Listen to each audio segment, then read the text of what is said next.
combat. The name says it all. I'm Hakeem Branch. I'm Rob, and today we're going to break down this Saturday's Fox Sports pay-per-view between the Bronze Bomber Deontay Wilder and Wilder-Ortiz. Now, what we're going to do here is, well, Rob's going to tell you what's on the undercard, but we're going to break down the skills of each fighter, and of course, with this being a rematch, what happened in the first fight, and then what we expect to happen in the second fight. So this is going to be all boxing, no filler. So go ahead and take it away, Rob. Let them know what's on the undercard, and then we'll get into the actual main event. Okay, so I have my trusty phone here because my memory is shot. So is mine. But it's going down in Las Vegas. It's on Fox pay-per-view. So, you know, if you can afford it, you can afford it. What is it, 60, 70 bucks? I have no clue. I'm a little upset that it's on pay-per-view, honestly. I want to see the fight, and in the undercard, looks really good, but I don't know if I want to, like, put that money down for it, because, you know, people be around and family and stuff, and I'd be tired, man. I might fall asleep. I'm old. But on the undercard, we got Leo Santa Cruz taking on Miguel Flores in a 12-round fight for the vacant WBA junior lightweight title. So this is for the 130-pound title. I don't know if this is his first fight, but he has obviously moved up from 126 pounds. He should win this unless size is an issue in taking on Miguel Flores. But Miguel Flores has no signature wins, and while he's a decent fighter, I think he only has 2 losses. They're not even versus decent competition with those losses. We also got Brandon Figueroa taking on Julio Ceja. And that should be pretty entertaining. It should be pretty entertaining. It's for Figueroa's WBA regular junior featherweight title. Y'all know when it comes to them belts, don't even ask. Right. But Brandon Figueroa is undefeated. I see him staying undefeated because Julio Ceja's last opponent was Diego Rigondeaux, which ended in a knockout, if I'm not mistaken. It did. And we also have Luis Neri versus Emmanuel Rodriguez for the WBC Bantamweight Eliminator. If you don't know who Emmanuel Rodriguez was, I believe his last fight was a knockout loss to Monster Inoue. That's not a bad loss, because everybody loses to him because he's undefeated. Yeah, well, that was a second-round KO, and he got KO'd. I mean, the only person to stand up to him so far has been Nonito Donaire. So, like I said, that's not something to hang your head on. But if you don't know who Luis Neri is, he's a prospect. I think he actually got busted for PEDs, of course, fighting for the WBC title. And I think he's trained by Freddie Roach. Yes, that is correct. So that means he's going to be very dynamic offensively. But as far as defensively, it's a mixed bag. Yeah, he's going to be there to be hit, which, like I said, makes for an entertaining fight. But he is undefeated. He is a name in that division. I think he's one of the top 5, if not the top 2, already in that division, which you could see a potential clash with Monster Inoue. But because he's with PBC and Inoue's with Top Rank, don't hold your breath. Exactly. So that's the All right. undercard. So let's go ahead and start off with the main event, and we'll talk about the challenger first, Luis Ortiz. Now, if you watched his last fight versus Christian Hammer, I think it was on Showtime. I cannot remember. I did watch it earlier this week, and one thing I noticed is that he has made a concerted effort to drop his weight. Now, that's 2 important things with that. One, it'll make him a little more nimble. It'll make his weight a little bit easier to carry. So he, in that fight especially, he was a lot more spry. He was on his toes a lot more often than he was, say, in the first Wilder fight. However, that also spins into those 2 times that he was popped for PEDs for diuretics, which, you know, help with weight loss. So hopefully we don't get one of those surprises on like the last minute that he tested positive for something. I hope that doesn't happen. But as far as skills, we know he is from the Cuban school of boxing, which is heavy on fundamentals, counter punching, and creating angles for what seems like a whole lot of southpaws. Yeah, between him, Rigondeaux, and junior middleweight, whose name I can't Lara. Lara. Got Also, Casamayor. I mean, the list goes on. What's my man that just fought Ugas? Yep. He's right-handed, but that Cuban school, like they have some well-schooled boxers. Even though in the pro game that style is a little bit harder to implement for 12 rounds over the course of like an amateur fight being like 3 or 4, depending on the level you're at. So that's that. You want to add something? No. I was looking at some behind the scenes. He did get a new strength and conditioning trainer who's really pushing him to lose that weight. Because I know he walked into the ring roughly 240, maybe 250, being at about 6'2", 6'3"-ish. Just to give you an idea, I'm 6'4". I'm not hugely muscled, which means it's a possibility that he could be walking around and much heavier. Yeah, he's probably a good 225, 230 right now. What it's looking like, and he's looking good. Mm-hmm. He's got a little extra spring in his legs. From the workouts, these are just workouts, so he was moving a little slower there. But when you see him react in the ring, his reactions, because he's a counterpuncher, are much sharper in action than you do seeing in training. So I know a lot of people are probably looking at those training videos and saying, oh man, he looks pretty slow. But you have to remember his style is to catch you coming in or punch with you so that he can land his power shots that way. So that would bring us into the first fight with Wilder, where he was using his jab a lot, and when he began to take over rounds, which was probably about the halfway through the 6th round, going into the 7th round, where he had Wilder hurt, 8th round, 9th round, before he was taken out. Mm-hmm. He caught Wilder in between his wild punches. No pun intended.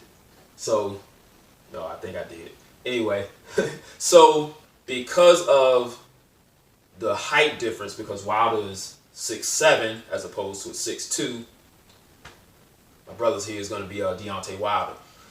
So, as a southpaw, I'm going to have to turn my back to you for a little bit, and so is Rob. So, Wilder likes to use his left hand to kind of push people into position for his right hand. So, he'll throw a hard jab, a hard snapping jab. Go ahead, snap it a little bit. There you go. But when he throws his hook, it comes in like a slapping motion to either push the head over slightly or move the hand down and out of the way. So what Ortiz did specifically in that 7th round was he backed up to the ropes. Wilder did his usual thing where he slapped that hand down, and when he came for the left, he moved slightly over this way and beat him to the punch. Hit him right on the chin, hurt him. He stumbled into him, landed a few more shots, but Wilder showed strength and resilience in holding on and took a few more big shots, but weathered the storm. But then didn't throw too many punches in those following rounds as he got his legs back, which allowed Ortiz to use his 1-2 to just pile up a couple rounds. So how can he do this and be successful in the second fight, knowing that he's already been in there with Wilder, giving him his best shot, and he took it? What do you think, Rob? Well, you pretty much said exactly what I was thinking. And again, with the foot positioning, Ortiz, a lot of the fight, he was winning the position of the feet. Again, when Wilder threw that hook just to kind of get this down or scoot over, his feet would never move. So if he's turning, it's literally a half step. You're still Ortiz, a half step. I can't throw that right hand. Now, Wilder can hit you moving backwards off balance. He's just that powerful. But you have a greater chance of lining up your shot to really hurt your opponent. That's what Wilder did. Again, trying to get that down, throwing the right. So when he did hurt him, y'all can't see our feet, but currently Rob's left leg is outside of my right leg. So we're talking about round 5 here when he scored that first knockdown. Go ahead, keep going. All right. Again, and like you said, you can't see it, but by knocking it down, and it wasn't even a super hard shot. It just happened to land with no resistance from any blocking, so it's right over the top. Now, granted, he hurt him, but he didn't knock him down. The second shot came from an overhand right, which hit right at the crown of the head. Normally the hardest part of the head, but Wilder hits so hard that it just put him down, but not out. Right. Now, so with Wilder, we're looking for a couple things. I think one is he should look to tighten up that hook. Like we talked about a few minutes ago, he usually just uses it to slap or get that head in position to where he can land that right hand. And you saw that also in his last fight versus Dominic Brazil. He's using it as a smoke screen because he knows if he lands this clean, you're not going to stay up. Every single person that has stepped into the ring with him has tasted the canvas. And only 2 of them have gotten back up to continue on the fight. That was Remains to Burn and Tyson Fury. So he knows that he has 12 rounds to land 1 to 2 shots because that's all he needs. So he's very patient and he doesn't really need to set things up the way a lot of fighters do. However, if he did, he wouldn't have to need 12 rounds. Right. So if people actually had to look out for his left hook, it would give him more opportunities to actually land his right hand. And that's what I think that his coaches are going to be working with him on, is actually tightening up that hook to give his opponent something else to look out for, but the main weapon is still going to be that right hand. Now, I'm thinking that he's probably going to be able to get Ortiz out a little bit earlier this time because there's 2 things. Like when we went back into the weight loss, I was talking about, him being a little bit lighter on his feet and also the whole steroid thing. That doesn't help your chin. It doesn't help your skills. It helps, like we said, him shred weight and maybe recover a bit better than he would had he not been using it. But in that first fight, the second Ortiz began to move a little bit more on his feet was when Wilder caught him and dropped him. So this may end up being a bad thing for Ortiz because he now has less weight to absorb those bombs from Wilder, but then at the same time, his neck has not gotten that much smaller. He's lost a lot of it around his midsection, which means he may be able to slip a little bit better, which is a big part of Ortiz's repertoire. That remains to be seen. But I am thinking that this time it goes about 8 rounds instead of 10 because Wilder will be able to land that left hook a little bit more to give Ortiz something else to think about. What do you got? So I'm thinking about the last fight, but I'm also thinking about the fight that Wilder had with Artur Spilka.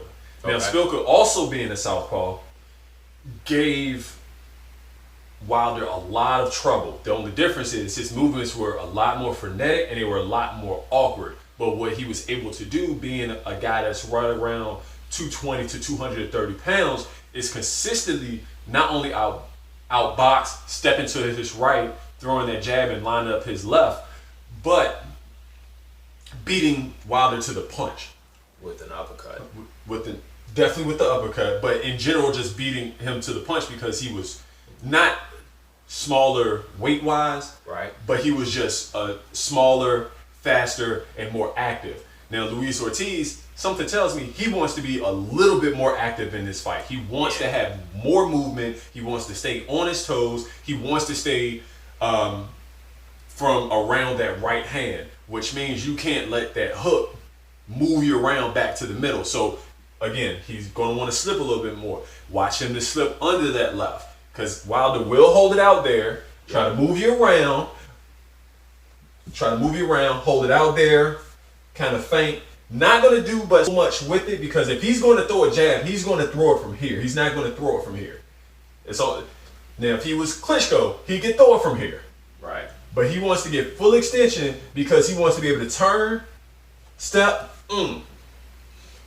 So you can't, if you have someone that's kind of constantly lining up, that's not going to work. And I'm looking for Ortiz. So go back. So what he's looking for Ortiz to do, like we said, using that upper body movement, is to slip either to the inside or the outside and then fire that left hand. So we saw Manny Pacquiao was very popular doing that, as he would lean over this way and then fire it straight this way. Whereas Ortiz can do one or two things. He can slip to the middle and bring it straight before Wilder's punch comes, because even though Wilder has that reach, sometimes when he starts to really want to land that right hand, he crowds his space, which means it's going to be advantage for Ortiz, because not only is his hand shorter, it's going to be faster. So if he's in this range here, where that can just slip past and he throws his straight, he's going to get there first. And also defensively, after Ortiz throws his straight left, Wilder really doesn't have much of a target. Now he could try to throw it, but if it's tucked, chin tucked. I noticed a lot in the fight, a lot of his punches went off the hardest part of Luis Ortiz's head. Now granted, if he lands closer to the ear, he can discombobulate him. But if he's hitting at the crown, he's not going to get Ortiz out of there. And Ortiz absorbed a lot of shots very well when they landed at the crown of his head. So it gives him the ability to either absorb those shots well, or if Wilder has to throw the overhand where it's either he can duck under or it's going to land on the wrist, that's going to take everything off of it. Body shot, he can throw a hook, he can work the body some more. But what you want to do is, if you can't avoid it, take as much off it as you can. Right. And like Rob said, he did very well doing so in that first fight, but didn't do it well enough to win. So with him being a little older, with him having a little bit more miles on the tank, with Wilder getting more experience as a fighter, because remember, he is pretty much still a novice in the fight game. He's only been boxing for the better part of 10 to 15 years. Whereas Ortiz grew up in that Cuban amateur system. He's got a wealth of experience over him, but the power that Wilder possesses eliminates all of that, because he only needs 1 to 2 punches to land. And over the course of 12 rounds, he's gonna land. He's accurate enough to where he can land what he needs to land when he needs to land it. As much as we ballyhoo about his lack of technical prowess, it does not matter, because there's a 0 in his loss column. And the amount of knockouts and wins are pretty much identical.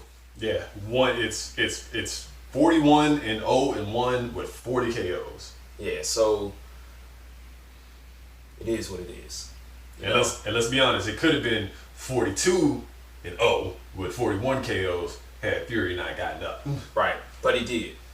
And so he's got a 1. And that could have been 41-1-0. Right. Because that was a really close fight, depending on what you were looking at. So he's looking to make a big statement in this fight, and I think he's going to come out trying to do so, which will leave some opportunities for Ortiz. Ortiz is going to catch him early in this fight. Ortiz will probably hurt him early in this fight, but Ortiz will not be able to finish him, which is going to lead to his demise, just like in the first fight. That's right. So we want to know what you think. Hit us up in the comment section below. Who you think is going to win, how you think they're going to win, when you think they're gonna win. We talk about all boxing, and we don't want to get into all the politics stuff too much, because only if it affects the fight. Right. So, if you liked what you heard, which I'm pretty sure you did, give this video a thumbs up, share it with your other boxing friends, subscribe if you haven't done so yet. Then you'll catch the recap where we will break down what we saw in the fight versus what we thought was going to happen in the fight. Mm-hmm. Still talking about the actual action and the sport itself outside of our personal feelings and all that other stuff that you hear frequently when we're watching our boxing entertainment videos. You get those from the other channels. Yeah. Y'all want the emotions and stuff? Y'all gotta go somewhere else. Y'all want the actual boxing action and the sport and the sweet science? You got it right here. So we want to thank y'all for watching. Hit us up in the social media platforms, Facebook, Instagram, Twitter at Capital Combat. Hit us up for any questions you got. We go in the combat mailbag, and we'll see you all in that next video. Until then, fight on.